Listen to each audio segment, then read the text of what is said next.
Almost 50 years ago, an aviation disaster occurred over the Andes. A passenger airliner crashed into an unnamed peak and plummeted. The world considered the event a terrible tragedy, claiming the lives of all passengers. However, it later turned out that the majority of them survived. In order to survive, they went against their own moral principles, endured the ordeal of hunger and cold, fought against the elements, and not everyone emerged from the struggle with death as victors. We examined the memoirs of the survivors and delved into what happened to dozens of passengers and the crew of Flight 571. The Fairchild FH-2227D aircraft was chartered by the amateur rugby team Old Christians. The athletes were heading to Santiago for a match against the English club Old Boys. On board were 19 team members, their families, friends, and fans, a total of 40 people, with their flight being facilitated by a crew of 5. The journey took them across the Andes. The plane departed from Montevideo on October 12, 1972. However, things didn't go as planned from the start. Due to a storm front over the mountain range, the crew made a forced landing in Mendoza, Argentina. Since the cyclone persisted, they stayed overnight. They were only allowed to take off the next day at 14:18. They were essentially flying a detour as weather conditions still weren't favorable. Via radio communication, the pilot informed the airport dispatchers in Malargüe that by 15:21, he would reach the Planchon Pass, where he could set a course for the city of Curacao and begin descending towards Santiago. Due to an error in calculations, the crew requested descent earlier than they should have. It later emerged that the pilot did not account for a strong headwind that significantly slowed down the aircraft. As a result, the liner entered a cyclone, and the pilot had to navigate blindly. A collision with a rock was inevitable. Roughly 90 minutes into the flight, we hit an air pocket, then another, even deeper, and I heard the pilot shout, "Give me strength." I felt the plane on a steep incline, heading straight for the mountain. Then came a loud crack. The wing struck a rock. I tucked my head between my legs and closed my eyes, convinced that I would die at the age of 24. The plane collided with the mountain, immediately losing both wings and the tail section. The remaining part of the fuselage plummeted onto the glacier from a height of 725 meters. More than a dozen passengers perished in the crash. Several people were thrown out of the cabin during the initial impact and 5 more right after the fall.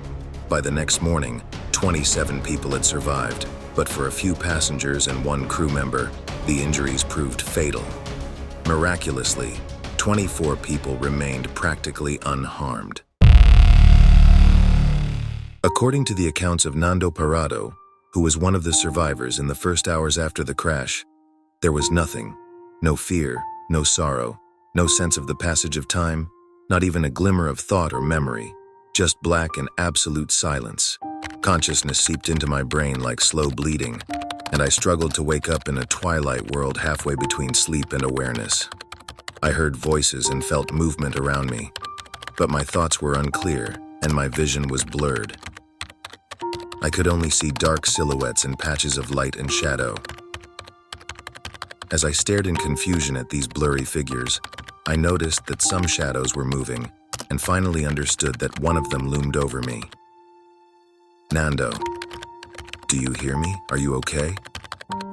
The shadow approached me, and as I blankly stared at it, it transformed into a human face. I saw tangled dark hair and a pair of deep brown eyes. There was kindness in those eyes, someone who knew me. But beyond kindness, there was something else. Wildness, toughness, a restrained sense of desperation. Attempting to climb out and immediately sinking into deep snow, the survivors opted for a wait-and-see strategy. They took refuge in the wreckage of the fuselage, constructed a wall from suitcases, and relied on the professionalism of rescuers. Moreover, hopeful news emerged. A radio receiver found in the wreckage broadcast updates on the search for the missing plane. Representatives from 3 countries, Uruguay, Argentina, and Chile, participated in the operation. The passengers were absolutely certain that they would be quickly found, but that didn't happen. The problem was that no one knew the exact route of the plane, as even the pilot had given the dispatcher incorrect information during the descent. Additionally, spotting the crash site from the air was almost impossible, The white plainy blended in with the glacier. Almost 3 dozen people found themselves cut off from the world without food, water, and warm clothing, all at a tremendous altitude where the oxygen levels were lower than usual, making breathing extremely difficult. The rugby team's doctor perished during the crash, and as a result, his responsibilities fell on non-professionals, 2 rugby players who were in their first year of medical school. They organized an improvised first aid station and applied makeshift splints and braces to their comrades, fashioned from wreckage of the plane. The water issue was easily resolved. They improvised several metal sheets to melt snow in the sun, abundant on the glacier. The real problem was food. The available supplies on the plane, even with strict rationing, would only last a few days, and the survivors needed energy to recover and avoid freezing in the extreme cold conditions. When the food supplies ran out, the devastating news reached the passengers of the crashed plane. Search and rescue operations had been discontinued. It was a terrible blow, recalled Inciarte. According to him, hopes of reuniting with loved ones were shattered. Everyone realized that their only prospect was death on the mountain. In reality, clinging to hope for rescue was a kind of madness. I knew that escape was impossible, but this inner voice left me no other choice. There was only one option: to defy the mountains. With a grim determination that had now taken root even more fiercely than before, I wholeheartedly embraced the simple truth that I would never stop fighting to leave this place. I was sure the effort would kill me, but I desperately sought to begin the ascent. My attention was drawn by a frightened voice. It was Coco Nikolic standing beside me. "Nando, please tell me this isn't true," he murmured. "It's true," I hissed. "Carajo, it's the end for us." "They're killing us," Nikolic exclaimed. "They're leaving us here to die." The survivors organized the first expedition. 3 men reached the detached tail of the plane and found luggage containing some food and clothing. They planned to head towards Chile, but the cold forced them to turn back. The idea of bringing batteries to the fuselage also failed. They turned out to be too heavy. However, after this foray, it became clear what would be needed for the trek. To survive, the survivors had to resort to consuming the bodies of their deceased comrades. Almost everyone on the plane was a devout Catholic and found this idea repugnant. However, enduring hunger in any other way was impossible. As someone among the passengers eventually admitted, for the sake of saving others, he would willingly offer his body for consumption in the event of his death. "Eating human flesh is not easy," recounted Jose Luis Inciarte. "It requires the mind to force the body to do it. I couldn't open my mouth, and then I had to force myself to swallow. The decision to eat the deceased will be the final decisive step in our transformation. A farewell to innocence. We were pushing the boundaries of our fear. I knew that protein would help us survive, and I also knew that if we delayed our decision a little longer, we would weaken too much and wouldn't recover from hunger. We couldn't wait forever. Otherwise, the changes in our bodies would become irreversible." The survivors understood that help wasn't coming, and they would have to rely on themselves for rescue. However, after 16 days following the disaster, nature once again shattered their plans. While the survivors slept, an avalanche descended from the mountains and buried them in the fuselage of the plane. In the snowy prison, the living found themselves entwined with the bodies of the deceased. To escape, they had to dig a tunnel to the cockpit and kick out the cockpit window with their feet. The next hours were among the darkest. Javier mourned bitterly for Liliana. Almost everyone else mourned the loss of at least one particularly close friend. Roberto lost his closest friend, Daniel Maspons. Carlitos lost Coco Nikolic and Diego Storm. We all mourned for Marcelo and Enrique Platero. The death of friends made us feel even more helpless and vulnerable than before. The mountain once again demonstrated its power, and we could do nothing in response. This incident severely undermined the health and moral spirit of those who survived. However, as Inciarte admitted, they took great care of each other. His leg became inflamed, he suffered from intense pain, and in a matter of weeks, he lost 45 kilograms. But friends were always by his side, ensuring he drank enough water and didn't forget to eat.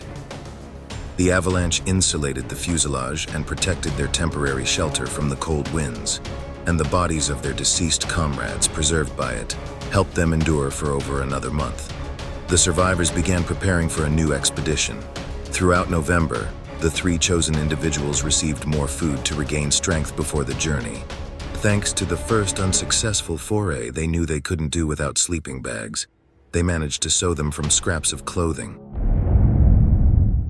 On December 12th, Nando Parado, Antonio Vizintin, and Roberto Canessa set out towards Chile to inform the world about the survivors of the Fairchild FH-227D and request assistance.